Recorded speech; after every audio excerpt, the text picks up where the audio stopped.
दोस्तों सीटेट यानी कि सेंट्रल टीचर एलिजिबिलिटी टेस्ट का फॉर्म अप्लाई होना शुरू हो गया है, जो कि आज की इस वीडियो में हम आप सभी को कंप्लीट प्रोसेस बताने वाले हैं, इसलिए वीडियो में इन तक बने रहें। नमस्कार दोस्तों, मैं हूं कौशल और आप देख रहे हैं कौशल साइबर कैफे। चलिए आज की वीडियो को शुरू करते हैं। दोस्तों सबसे पहले सीटेट के ऑफिशियल वेबसाइट पर आना होगा, जहां से फॉर्म को अप्लाई करना है, जिसका लिंक आपको वीडियो के डिस्क्रिप्शन में मिल जाएगा। चाहे तो आप सरकारी रिजल्ट के ऑफिशियल वेबसाइट की मदद से भी यहां तक पहुंच सकते हैं, जिसका इंटरफेस कुछ इस प्रकार से नजर आएगा। अब यहां पर सबसे पहले आपको एक नया रजिस्ट्रेशन करना हो, जिसके लिए यहाँ पर क्लिक करेंगे तो आपके सामने कुछ इस प्रकार से इंटरफेस नजर आएगा। अब यहाँ पर इस फॉर्म को 3 स्टेप में कंप्लीट किया जाएगा: रजिस्ट्रेशन, एप्लीकेशन फॉर्म और फीस पेमेंट, जिसके लिए यहाँ पर इंस्ट्रक्शन बताया गया है। आपको सभी इंस्ट्रक्शन को अच्छी तरीके से रीड कर लेना है। उसके बाद नीचे की तरफ यहाँ टर्म्स को एक्सेप्ट करके क्लिक हियर टू प्रोसीड पर क्लिक करेंगे। अब आपके सामने कुछ इस प्रकार से रजिस्ट्रेशन पेज ओपन हो जाएगा, जहां पर आपको अपनी बेसिक जानकारी सही से फिल करना है, जो आपके हाई स्कूल के मार्कशीट में दिया गया है, जैसे कि name, father name, mother name, date of birth, gender, identity type यानी कि आप आईडी प्रूफ के रूप में क्या चीज इस्तेमाल करने वाले हैं।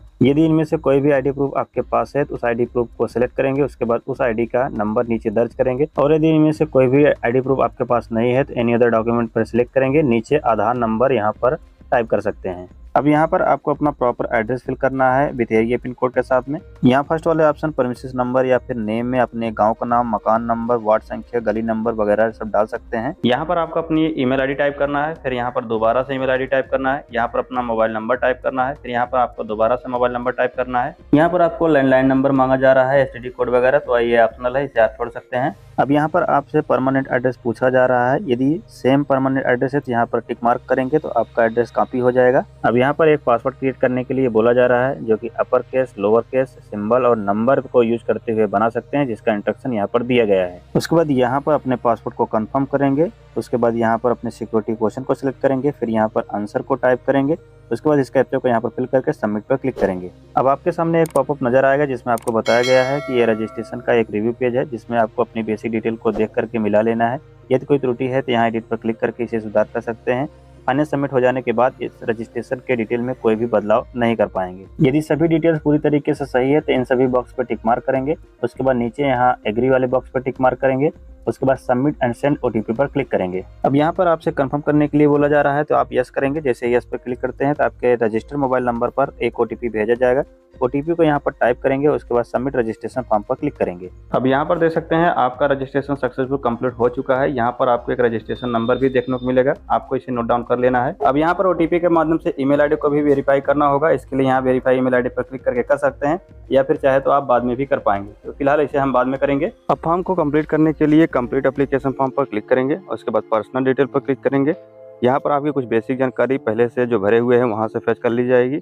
बाकी की जानकारी आपको फिल करना होगा। अब यहाँ पर आपको नेशनलिटी बताना होगा, कैटेगरी बताना होगा, यहाँ पर डिसेबिलिटी बताना होगा। यदि है तो यस करेंगे, नहीं तो नो करेंगे। यहाँ पर आपको लेखन में कोई प्रॉब्लम है तो उसे यस करेंगे, नहीं तो नो करेंगे। उसके बाद यहाँ पर एम्प्लॉयड स्टेटस सेलेक्ट करेंगे। उसके बाद कैप्चा को फिल करके सेव एंड नेक्स्ट पर क्लिक करेंगे। अब यहाँ पर आपसे कंफर्मेशन के लिए बोला जा रहा है, आपको यस कर देना है। जैसे ये यस पर क्लिक करते हैं, अब आप एक दूसरे पेज पर आ जाएंगे। अब यहाँ पर आपसे पूछा जा रहा है आप कौन से पेपर के लिए अप्लाई कर रहे हैं, यानी कि 1 से लेकर 5 तक के अध्यापक बनना चाह रहे हैं, या फिर 6 से लेकर के 8 तक के अध्यापक बनना चाह रहे हैं, या फिर दोनों के लिए अप्लाई करना चाह रहे हैं, यानी कि 1 से लेकर के 8 तक के अध्यापक बनना चाह रहे हैं। इसे आप यहाँ ऊपर सेलेक्ट करेंगे। अब यहाँ पर आपको 2 भाषा सेलेक्ट करने के लिए बोला जा रहा है, जो कि लैंग्वेज 1 में हम हिंदी सेलेक्ट करते हैं और लैंग्वेज 2 में इंग्लिश सेलेक्ट करते हैं। आप अपने अकॉर्डिंग कोई भी लैंग्वेज सेलेक्ट कर सकते हैं जिसमें आप कंफर्टेबल हो। अब यहाँ पर आपसे एजुकेशन क्वालिफिकेशन पूछा जा रहा है, यानी कि आप जिस भी पेपर के लिए अप्लाई कर रहे हैं उसके लिए आपके पास कौन सी डिग्री या डिप्लोमा है और उसमें आप किस प्रकार से एलिजिबल हैं। जैसे कि पेपर फर्स्ट के लिए अप्लाई कर रहे हैं तो उसके लिए आपके पास वैसे तो डिप्लोमा होना चाहिए। डिप्लोमा में आप किस प्रकार से एलिजिबल हैं यहाँ पर देख सकते हैं, इंस्ट्रक्शन दिया गया, अच्छी तरीके से रीड कर लीजिए। उसके सामने नंबर दिया गया, उस नंबर को आपको यहाँ पर फिल करना है। उसके बाद यहाँ नीचे की तरफ अपने अकॉर्डिंग डिग्री या डिप्लोमा पर टिक मार्क करेंगे, यानी कि यदि आप बीटीसी किए हैं डिप्लोमा पर सिलेक्ट करेंगे, यदि आप बीएड किए हैं तो डिग्री पर सिलेक्ट करेंगे। सेम इसी तरीके से पेपर 2 के लिए अप्लाई कर रहे हैं तो यहाँ पर पेपर 2 का सिलेक्शन करेंगे। उसके बाद लैंग्वेज को सिलेक्ट करेंगे। उसके बाद यहाँ पर एजुकेशन क्वालिफिकेशन दिखाना होगा, यानी कि यदि आप बीएड किए हैं या फिर कर रहे हैं तो आप किस प्रकार से एलिजिबल हैं, उस नंबर को यहाँ पर आपको फिल करना होगा। अब यहाँ पर आपको सब्जेक्ट का सिलेक्शन करना है, यानी कि यदि आप टीचर बनेंगे तो कौन से सब्जेक्ट का बनेंगे, मैथ एंड साइंस या फिर सोशल साइंस। जो साइंस ग्रुप के स्टूडेंट हैं वो मैथ एंड साइंस को सिलेक्ट करेंगे, जो आर्ट ग्रुप के स्टूडेंट है वो सोशल साइंस को सिलेक्ट करेंगे। यदि आप दोनों पेपर के लिए अप्लाई करना चाहते हैं तो यहाँ पर बोथ पेपर यानी कि पेपर फर्स्ट और पेपर सेकंड का सिलेक्शन करेंगे और बाकी के ऑप्शन को पहले जैसे ही सिलेक्ट कर लेंगे। उसके बाद यहाँ नीचे की तरफ एग्जाम सेंटर का सिलेक्शन करना होगा। पहले अपने स्टेट को सिलेक्ट करेंगे, उसके बाद एग्जाम सिटी को सिलेक्ट करेंगे। उसके बाद इस कैप्चा को यहाँ पर फिल करके सेव एंड नेक्स्ट पर क्लिक करेंगे। फिर आपसे एक कंफर्मेशन पॉपअप नजर आएगा, आपको यस करना है। उसके बाद फिर से आप एक दूसरे पेज पर आ जाएंगे। यहाँ पर आपने जो डिग्री या फिर डिप्लोमा किया हुआ है उसका स्टेटस बताना होगा। यहाँ पर बताना होगा आप पास हैं या फिर अपेयरिंग है। अगर पास दिखाते हैं तो आपका रिजल्ट भी बताना होगा। यदि आप अपेयरिंग दिखाते हैं तो आपका मार्क यहाँ पर नहीं पूछा जाएगा। उसके बाद यहाँ पर आपसे पूछा जा रहा है आप कौन से ईयर में पास हुए हैं, और यहाँ पर पूछा जा रहा है आपका कोर्स या फिर स्ट्रीम के बारे में पूछा जा रहा है, कौन सा कोर्स आप किए हुए हैं। उसके बाद यहाँ पर आपके यूनिवर्सिटी को सिलेक्ट करने के लिए बोला जा रहा है। यहाँ पर अपने यूनिवर्सिटी को चेक कर लीजिए, अगर है तो ठीक है, नहीं तो लास्ट में अदर वाले ऑप्शन को सिलेक्ट करके अपने यूनिवर्सिटी या फिर इंस्टीट्यूट का नाम लिखना होगा। अब यहाँ पर आपसे रिजल्ट मोड पूछा जा रहा है, यानी कि CGPA है या फिर परसेंटेज है। फिलहाल यहाँ पर CGPA है तो CGPA मोड सेलेक्ट करेंगे। अब यहाँ पर आपसे मिनिमम ग्रेड पॉइंट पूछा जा रहा है, यानी कि आपका जो रिजल्ट जारी हुआ है वो 9th के रेशियो में जारी हुआ है या फिर 10th के रेशियो में, वो आपके मार्कशीट में मेंशन होगा, उसे आपको यहाँ पर सिलेक्ट करना होगा। उसके बाद जो टोटल CGPA है उसे आप यहाँ पर सिलेक्ट करेंगे और CGPA को यहाँ पर सिलेक्ट करेंगे। उसके बाद इस वाले बॉक्स में जो इंस्टीट्यूट पिन कोड मांगा जा रहा है, आपका जो इंस्टीट्यूट यानी कि जहाँ से आपने BEd या फिर डिप्लोमा यानी कि BTC किए हैं वो विद्यालय कौन से एरिया पिन कोड में है, उस पिन कोड को यहाँ पर फिल करना है। उसके बाद कैप्चा को यहाँ पर टाइप करके सेव एंड नेक्स्ट पर क्लिक करेंगे। फिर आपसे दोबारा से पॉपअप में कंफर्मेशन के लिए बोला जाएगा, आपको यस कर देना है। फिर आप एक दूसरे पेज पर आ जाएंगे जहाँ पर आपसे फोटो और सिग्नेचर को अपलोड करने के लिए बोला जाएगा। यहाँ पर फोटो के साइज 10 से 200 KB तक होना चाहिए और सिग्नेचर की जो साइज है 4 से 20 KB तक होना चाहिए। जैसे कि सिग्नेचर को अपलोड करने के लिए चूज फाइल पर क्लिक करके अपने सिग्नेचर को यहाँ पर सिलेक्ट कर लेंगे। जैसे ही सिग्नेचर को हमने सिलेक्ट किया है हमारे सामने एक रिसाइजर टूल ओपन हो गया है। चाहे तो आप अपने फोटो या फिर सिग्नेचर को कुछ इस प्रकार से रिसाइज कर सकते हैं। ये पहले से ही आपने रिसाइज किया हुआ है तो अपलोड ओरिजिनल पर क्लिक करेंगे तो आपका जो ओरिजिनल रिसाइज फोटो या फिर सिग्नेचर होगा वो यहाँ पर सिलेक्ट हो जाएगा। उसके बाद यहाँ अपलोड पर क्लिक करेंगे तो ये सिग्नेचर अपलोड भी हो जाएगा। अब सेम इसी तरीके से फोटो को भी अपलोड कर लेंगे। फोटो और सिग्नेचर अपलोड हो जाने के बाद यहाँ click here to view upload document पर क्लिक करके अपने फोटो और सिग्नेचर को देख सकते हैं अपलोड हुआ है कि नहीं। उसके बाद इस वाले कैप्चा को यहाँ पर टाइप करेंगे। उसके बाद सेव एंड नेक्स्ट पर क्लिक करेंगे। जैसे ही सेव एंड नेक्स्ट पर क्लिक करते हैं अब आपके सामने एक कंफर्मेशन पॉपअप नजर आएगा, यहाँ पर आपको यस करना है।